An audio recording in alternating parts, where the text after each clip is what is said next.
aya pamudanya atau pinonoman anu sok make bahasa Melayu wae eta teh wah Jakartaan Jakarta gitu. Aduh, gua baru ngeuh euy eta euy ngeuh eta teh bahasa Sunda eta teh. Lain bahasa Batawi nya hampura. Heug wae aya diklaim bahasa Batawi mah ngan eta mah asalna bahasa Sunda.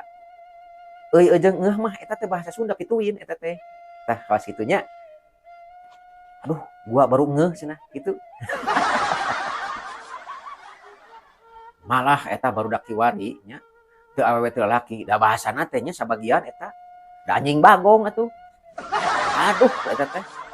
Terus nya meureunnan bahasa teh kasebut bahasa kasar kitunya heug wae bahasa Sundanya tapi atuh pilihannya kita bet ning aing euy poho ning alah eta da sia mah atuh bagong kitu hebatan baru kiwari mah kitu da bahasana teh tapi da teu amek ngajan digerawan ku bahasa kolong oge nya nyalain bahasa kolong anu hartina bahasa ti payun mah nya kolong teh tentara gitu lamun sebut anak kolong teh anak tentara atau anak polisi di payun mah tapi ayeuna bahasa kolong teh nyata bahasa gogo nya